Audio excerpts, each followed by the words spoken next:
اور جس دن ہم پہاڑوں کو چلائیں گے اور تم زمین کو صاف میدان دیکھو گے اور ان لوگوں کو ہم جمع کر لیں گے تو ان میں سے کسی کو بھی نہیں چھوڑیں گے، اور سب تمہارے پروردگار کے سامنے صف باندھ کر لائے جائیں گے، تو ہم ان سے کہیں گے کہ جس طرح ہم نے تم کو پہلی بار پیدا کیا تھا اسی طرح آج تم ہمارے سامنے آئے، لیکن تم نے تو یہ خیال کر رکھا تھا کہ ہم نے تمہارے لیے قیامت کا کوئی وقت مقرر ہی نہیں کیا، اور اعمال کی کتاب کھول کر رکھی جائے گی تو تم گناہگاروں کو دیکھو گے کہ جو کچھ اس میں لکھا ہوگا اس سے ڈر رہے ہوں گے، اور کہیں گے ہائے شامت، یہ کیسی کتاب ہے کہ نہ چھوٹی بات کو چھوڑتی ہے نہ بڑی کو، کوئی بات بھی نہیں مگر اسے لکھ رکھا ہے، اور جو جو عمل کیے ہوں گے سب کو حاضر پائیں گے، اور تمہارا پروردگار کسی پر ظلم نہیں کرے گا۔ اور جب ہم نے فرشتوں کو حکم دیا کہ آدم کو سجدہ کرو تو سب نے سجدہ کیا مگر ابلیس نے نہ کیا، وہ جنات میں سے تھا تو اپنے پروردگار کے حکم سے باہر ہو گیا۔ کیا تم اس کو اور اس کی اولاد کو میرے سوا دوست بناتے ہو، حالانکہ وہ تمہارے دشمن ہیں، اور شیطان کی دوستی ظالموں کے لیے اللہ کی دوستی کا برا بدل ہے۔ میں نے ان کو نہ تو آسمانوں اور زمین کے پیدا کرنے کے وقت بلایا تھا اور نہ خود ان کے پیدا کرنے کے وقت،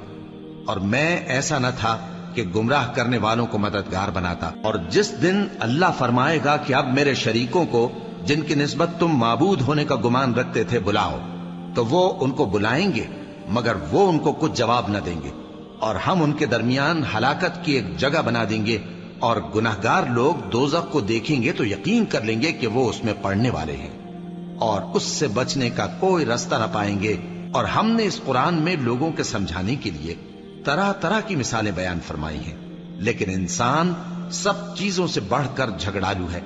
اور لوگوں کے پاس جب ہدایت آ گئی تو ان کو کس چیز نے منع کیا کہ ایمان لائیں اور اپنے پروردگار سے بخشش مانگیں، بجز اس کے کہ اس بات کے منتظر ہوں کہ انہیں بھی پہلوں کا سا معاملہ پیش آئے یا ان پر عذاب سامنے سے آ جائے۔ اور ہم جو پیغمبروں کو بھیجا کرتے ہیں تو صرف اس لیے کہ لوگوں کو اللہ کی نعمتوں کی خوشخبریاں سنائیں اور عذاب سے ڈرائیں،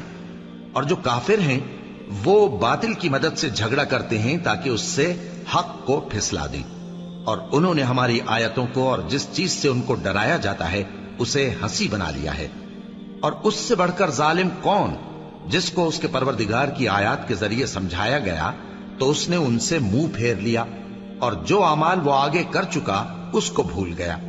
ہم نے ان کے دلوں پر پردے ڈال دیے کہ اسے سمجھ نہ سکیں، اور کانوں میں ثقل پیدا کر دیا ہے کہ سن نہ سکیں، اور اگر تم ان کو رستے کی طرف بلاؤ تو کبھی رستے پر نہ آئیں گے۔ اللہ اکبر